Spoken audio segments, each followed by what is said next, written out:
আসসালামু আলাইকুম। আমি এর আগের ক্লাসে আপনাদের উদাহরণ 14 ক দেখাইছিলাম। আজকে উদাহরণ 14 খটা আমি দেখাবো। ত্রিকোণমিতি অনুশীলনী 9.2 এর 14 খটা আমি আজকে দেখাবো। দেখেন কিভাবে করতে হয়। এখানে আছে cos a sin a cos a sin a সমান সমান 1 √3 বাই 1 √3 হলে এর মান নির্ণয় করো। আমাকে এর মানটা বের করতে বলছে। দেখেন আমি কিভাবে করি। দেখেন সমাধানটা দিয়ে আমি প্রশ্নটা এখানে লিখলাম।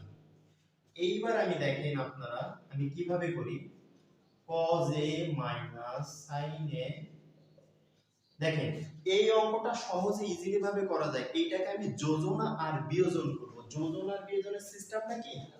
এই দুইটা রাশি আমি পাতাবো, উপরে একবার পাতাবো, মাঝখানে যোগ দিব যখন যোজন করব।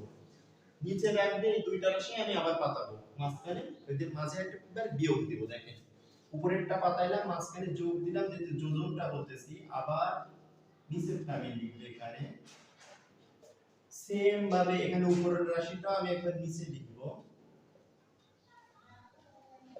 যোজন মানে আমার যোজন করা শেষ, এবার আমি বিয়োজন করতেছি। তাহলে বিয়োজন যখন করব উপরের রাশিটা সেম নিচে লিখব, মাঝখানে বিয়োগ দিয়ে এইটা আবার নিচে লিখব। সেম ভাবে এখানে করব, যখন যোজন বলবো উপরের রাশিটা উপরে যেভাবে আছে লিখে দেব। যেহেতু আমি যোজন বলতেছি প্রথমে যোজন, তাহলে মাঝখানে যোগ দিয়ে নিচের রাশিটা আমি লিখে দেব। তারপরে আমি কি বলছি বিয়োজন, তাহলে উপরের রাশিটা আমি সেম ভাবে পাতাবো, যেহেতু বিয়োজন বলতেছি মাঝখানে বিয়োগ দিয়ে নিচের রাশিটা আমি এখানে আবার লিখে দেব। এইটাকে বলে যোজন বিয়োজন। পাশে লিখি যোজন বিয়োজন করে, যোজন বিয়োজন করে। দেখেন পাশে আমি নোট লিখলাম যোজন বিয়োজন করে। তারপরে দেখেন আমি ব্র্যাকেটটা আমি তুলে দেব উভয় পাশ থেকে।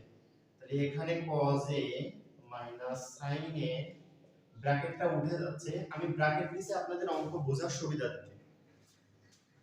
আবার cos a sin a, এবার নিচ থেকে যখন আমি ব্র্যাকেটটা তুলবো, দেখেন cos a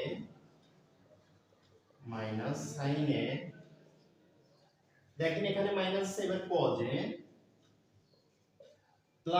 plus A minus A কি হয় মাইনাস sin a। ব্র্যাকেট দেওয়ার একটাই কিন্তু কারণ যে আপনারা এখানে ভুল করেন অনেকে, এখানে অনেকে প্লাসটা এখানে বসাই দেন। এজন্য ব্র্যাকেট দিলে কি আপনার অঙ্কটা নির্ভুলভাবে আপনি সমাধান করতে পারবেন।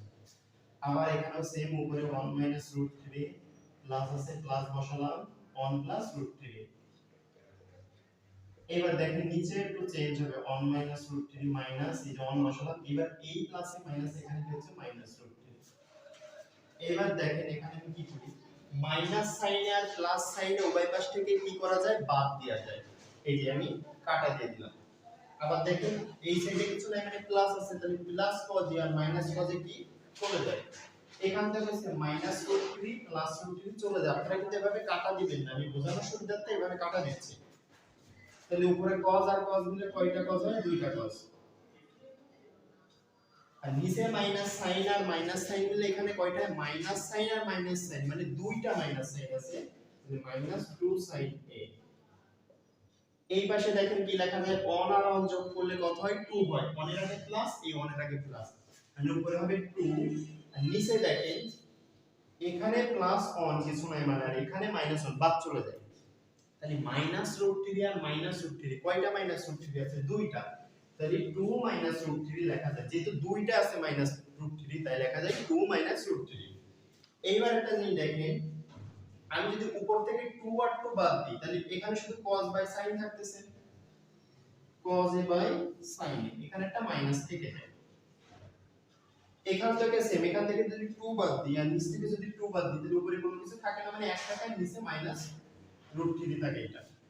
এইবার দেখেন আমি এই পাশে বাকিটুকু করে দিচ্ছি। এখান থেকে মাইনাস আর এখান থেকে মাইনাস, উভয় পাশ থেকে মাইনাসটা কিন্তু আমি বাদ দিতে পারি। যখন আমি বাদ দিতে পারবো তখন আমি কি লিখতে পারবো, cos a বা sin a সমান 1/√3। যেহেতু আমি উভয় পাশ থেকে মাইনাসটা এখানে বাদ দিয়ে দিয়েছি উভয় পাশ থেকে। তারপরে দেখেন এখানে কিভাবে লেখা যায়, cos a by sin a এর একটা সূত্র ছিল, এই সূত্রটা আমাকে মনে রাখতে হবে। সেটা হলো cot থিটার সূত্র ছিল, তাহলে cot a আর এখানে 1/√3। এইবার আমাকে জানতে হবে যে cot a, এখানে cot এর মান কত বেরিয়েছে 1/√3 cot এর মান। এইবার আমাকে জানতে হবে যে cot কত ডিগ্রির মান 1/√3, cot হলো 60 ডিগ্রির মান 1/√3। তাহলে এখানে যদি আমি cot বসাই, এখানে কত বসাবো 60 ডিগ্রি। তাহলে উভয় পাশ থেকে যদি cot cot বাদ চলে যায় তাহলে a সমান কত 60 ডিগ্রি। দেখেন আমাদের এর মান কিন্তু ইজিলি ভাবে বের হয়ে গেছে। আচ্ছা, আপনাদের সুবিধার্থে অঙ্কটা আমি রাখতেছি, আপনারা একটা স্ক্রিনশট দিয়ে রাখবেন।